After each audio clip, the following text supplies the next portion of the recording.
Again, sorry. One of the first things that intrigued me about making a film about the Exodus was the fact that they were modern-day explorers who took it upon themselves to search for evidence of the Bible. Much of this search was focused around the Gulf of Aqaba and the ancient land of Midian in northwest Saudi Arabia, where some strongly believe that there is still evidence of the Israelites' time at Mount Sinai. After seeing the 2001 film The Exodus Revealed: Search for the Red Sea Crossing, I became aware of my first Exodus explorer, Dr. Leonard Moeller, a DNA researcher who lived in Sweden. I invited him to come to Minnesota and discuss the possibility of making a new film. He agreed. And I just found it very interesting because they traveled all the way to Jerusalem. What I really appreciated was Leonard's scientific approach. Historical references tells us that the Egyptian army was a huge army. They were approximately 250,000 people, 50,000 on horses, and all the chariots of Egypt. So it was a massive army, it was the elite army of that time. And if that is the case, that there was such a huge army, you could expect to find traces of the army. You should look for traces of the army, for example at the crossing site, at the seabed.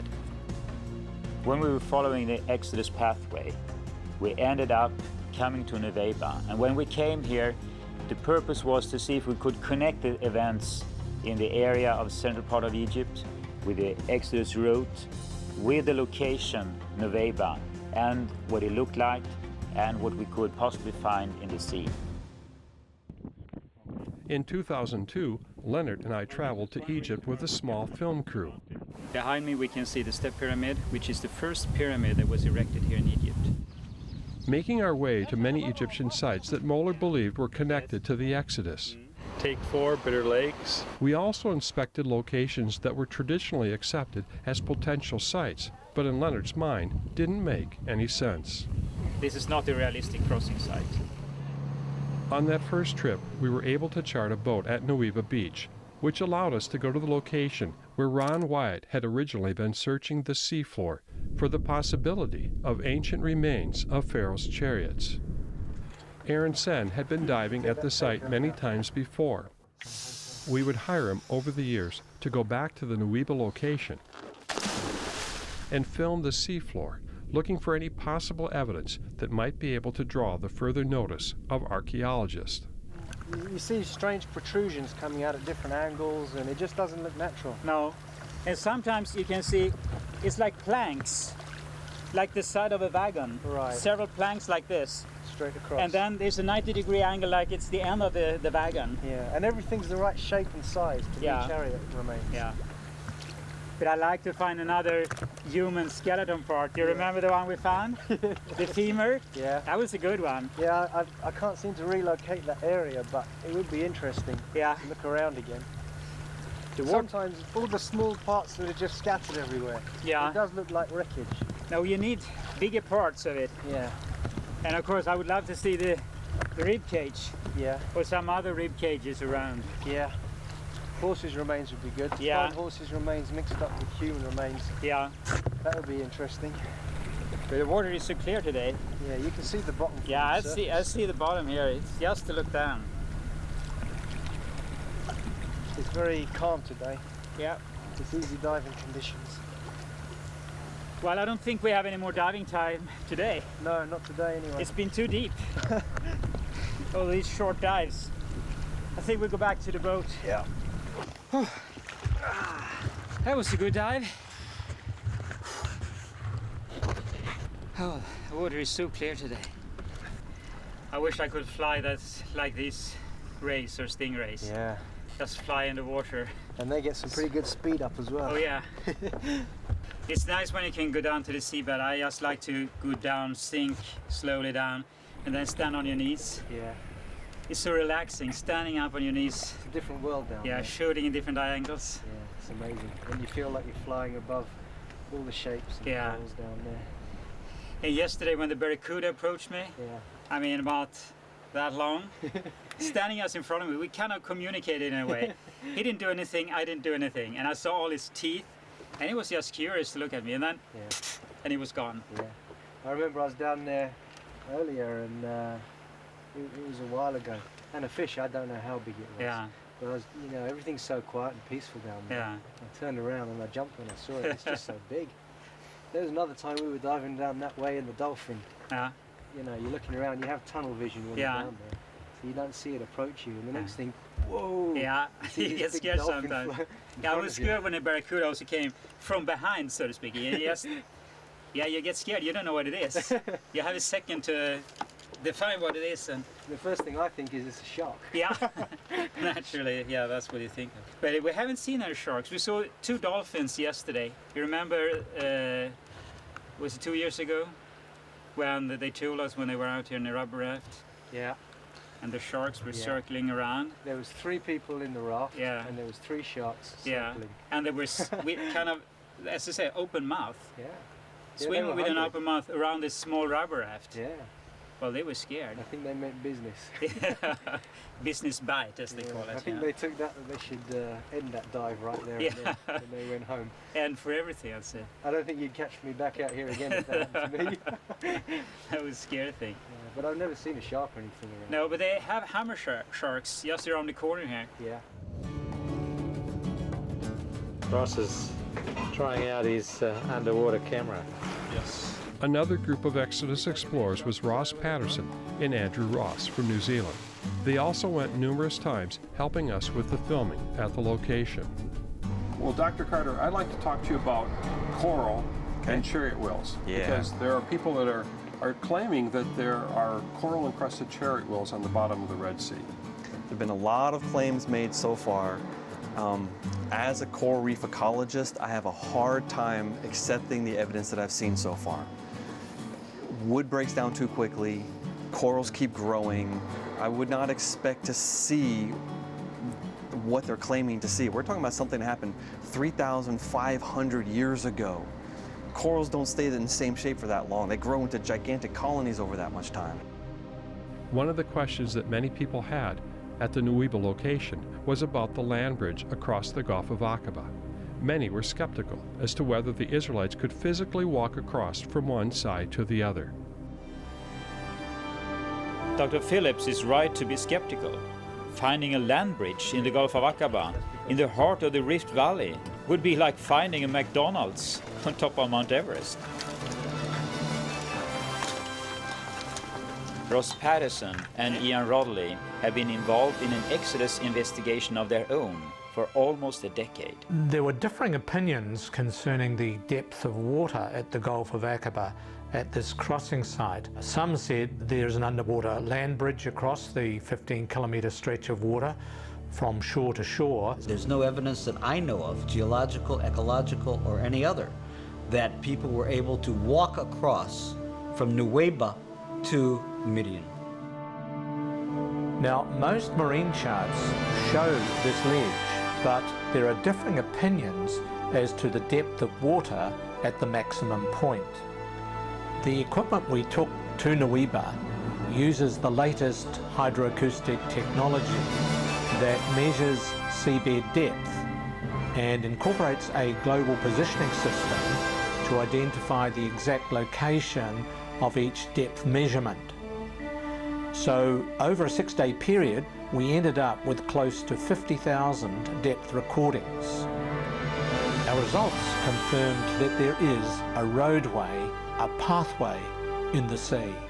And we saw that on the monitor. There was no drop-off, it was just a very gentle slope to the Saudi coastline. The hypothesis is that the biblical text from the book of Exodus is a true historical document. And this text contains clear clues concerning the route of Exodus, which has led us to this location at the Red Sea. And if this is the site of the crossing, we would expect to find physical remains of the Egyptian army on the seabed. What is important to understand is that these events took place some 3,500 years ago. And further, each dive can be at a maximum about 13-14 minutes, and there are only a few dives per day. We have had very limited technical support, basically no support at all.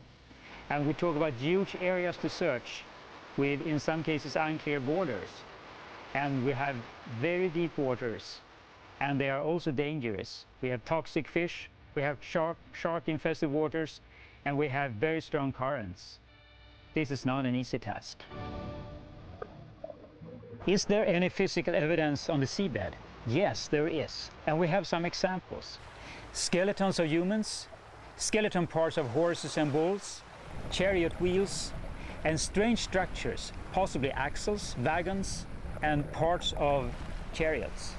And all these finds are spread out on a large area on the coasts of Saudi Arabia and Egypt. So if people are looking for chariot wheels, is there any crime searching for evidence like that?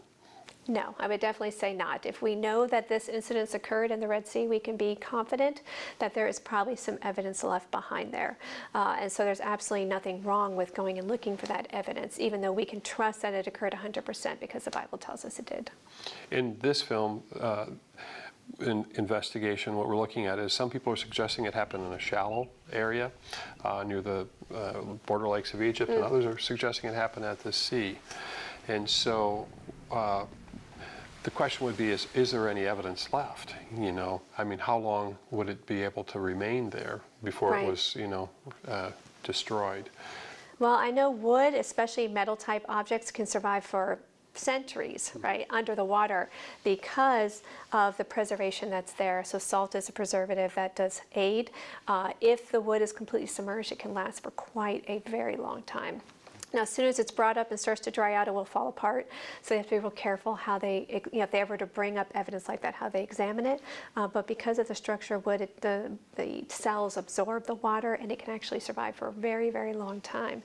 And just based on what we know from the account of the Bible, it would have to be in a deeper part because there wouldn't be walls of water on both sides if it was shallow. They've commented that they think that there's a pattern of metal in the coral that is the same where the spokes would be. And obviously you haven't had a chance to look at that. Sure, I'm not an expert on the construction of a chariot wheel, but again, there's really nothing unusual. For example, well, this is more of a lumpy kind of coral. So there's a shape here. But these kinds of shapes are very typical of coral growth.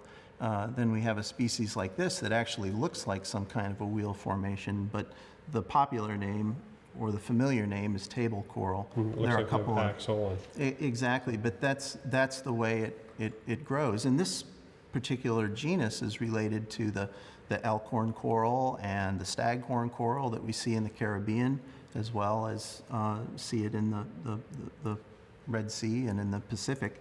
And it's just the way it's built.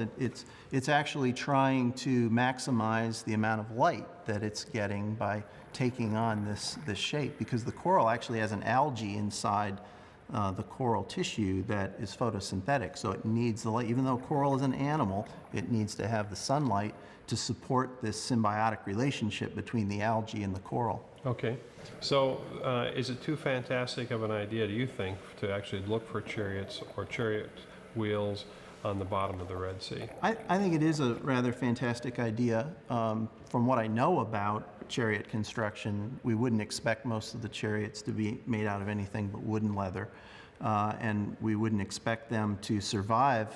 They'd be completely splintered in some kind of water catastrophe of the proportions that one would imagine in this kind of a setting if water had to be pushed aside.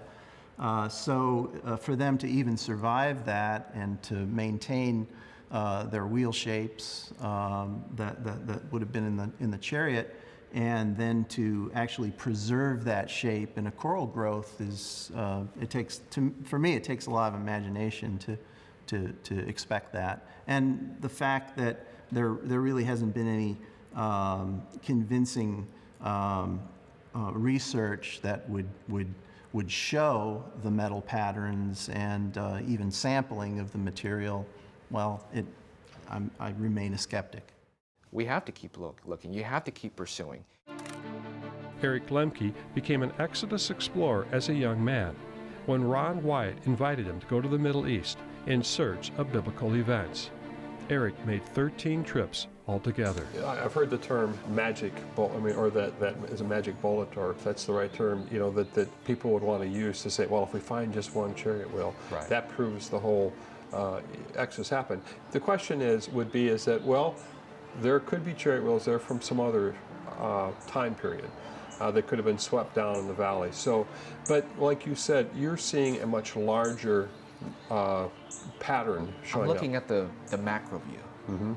Okay, we've got an entire biblical narrative which you've outlined in your series, from the starting point from Egypt, from Midian where Moses was directed to go back into Egypt, the location of this beachhead on Nuweiba that could hold upwards of 2 million people or more, to being entangled in the land with the mountains coming down all the way to the sea, to where they could not move any further south. That wadi, which we believe they came through, roughly 18 miles, that opened up into that beachhead, where they couldn't escape that way, because that's where Pharaoh and his army came through, we believe. To the location of the biblical narrative, where it describes this area.